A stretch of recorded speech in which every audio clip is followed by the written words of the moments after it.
ಕಾವ್ಯ ಅವ್ರ ಹೆಸರು ತಕತಾರೆ ಅನ್ಕೊಂಡು ಈಗ ಕಾವ್ಯ ಅವ್ರಿಗೂ ಪ್ರಾಬ್ಲಮ್ ಇಲ್ಲ, ನನ್ನ ಅವರ ಸ್ನೇಹ ಹಂಗೈತೆ, ನನ್ನ ಅವ್ರಿಗೆ ಬಿಟ್ಟದ್ದು ಅವ್ರಿಗೆ ಪ್ರಾಬ್ಲಮ್ ಇಲ್ಲ. ನಿಮ್ಗಂತೂ ನಿಮ್ ಸ್ನೇಹನ ಉಳಿಸ್ಕೊಳಕ್ ಆಗಿಲ್ಲ, ಸರಿನಾ? ನಾವು ನಮ್ ಸ್ನೇಹ ಉಳಿಸ್ಕೊಂಡಿದೀವಿ ಬಿಡಿ. ಆಮೇಲೆ ಇನ್ನೊಂದು ನಿಮ್ದು ಪ್ರಾಬ್ಲಮ್ ಐತಿ ಅಂತ ಏನ್ ಗೊತ್ತಾ ಮೇಡಮ್, ಈಗ ನಮ್ಮಿಬ್ಬರದು ನಡೀತಾ ಇರೋದ್ಮೇಲೆ ನಮ್ಮಿಬ್ಬರದು ನಡಿಬೇಕು. ಮಧ್ಯದಲ್ಲಿ ಯಾರೋ ರಕ್ಷಿತ ಬರಂಗಿಲ್ಲ, ಕಾವ್ಯ ಬರಂಗಿಲ್ಲ, ಯಾರು ಬರಂಗಿಲ್ಲ. ನಮ್ಮಿಬ್ಬರದು ನಡೀತಾ ಇದ್ರೆ ನಮ್ಮಿಬ್ಬರದ್ದು ನಡೀಕ್ ಬಿಡಿ.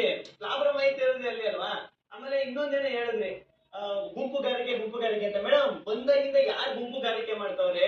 ಯಾರು ಇಲ್ಲಿ ಒಬ್ಬೊಬ್ಬರನ್ನೇ ಕರ್ಕೋಗಿ ಫಸ್ಟ್ ಸ್ಟಾರ್ಟಿಂಗ್ ನಾವು ಜಂಟಿಯಾಗಿ ಬಂದು, ಆದ್ರೆ ನೀವೇನ್ ಮಾಡಿದ್ರಿ ಗೊತ್ತಾ? ನಮ್ಗೆ ಬರೀ ದಾರ ಕಟ್ಬಿಟ್ಟು ಜಂಟಿ ಆಗಿದ್ದು, ನೀವು ದಾರ ಕಟ್ತಾರೆ ಜಂಟಿ ಆಗ್ಬಿಟ್ಟಿದ್ರಿ, ಅದು ಎಲ್ರಿಗೂ ಗೊತ್ತು. ಆಮೇಲೆ ಎಲ್ಲದಕ್ಕೂ ನಿಮ್ದು ಏನ್ ಗೊತ್ತಾ? ಹೆಣ್ಮಗಳು ಅಂದ್ರೆ ನೀವು ಈಗ ಏನಂದ್ರೆ ಕಾವ್ಯನು ಹೆಣ್ಮಗಳು ಬೇರೆ ತರ ಪ್ರೊಜೆಕ್ಟ್ ಆಯ್ತಾರೆ. ಮೊನ್ನೆ ಜಗಳ ಆಡುವಾಗ ಬೇರೆ ಹೆಣ್ಮಕ್ಳ ಜೊತೆ ನೀವು ಜಗಳ ಆಡುವಾಗ, ಬೇರೆ ಹೆಣ್ಮಕ್ಳ ಜೊತೆ ನೀವು ಮಾತಾಡುವಾಗ, ಬೇರೆ ಹೆಣ್ಮಕ್ಳ ಜೊತೆ ಫೋನ್ ಕಾರ್ಡ್ ತರ ಅಶ್ವಿನಿ ಯೂಸ್ ಮಾಡ್ಕೊತೀರಿ ಅನ್ನುವಾಗ ಅವ್ರದ್ದು ಡ್ಯಾಮೇಜ್ ಆಗಲ್ಲ ಹೊರಗಡೆ.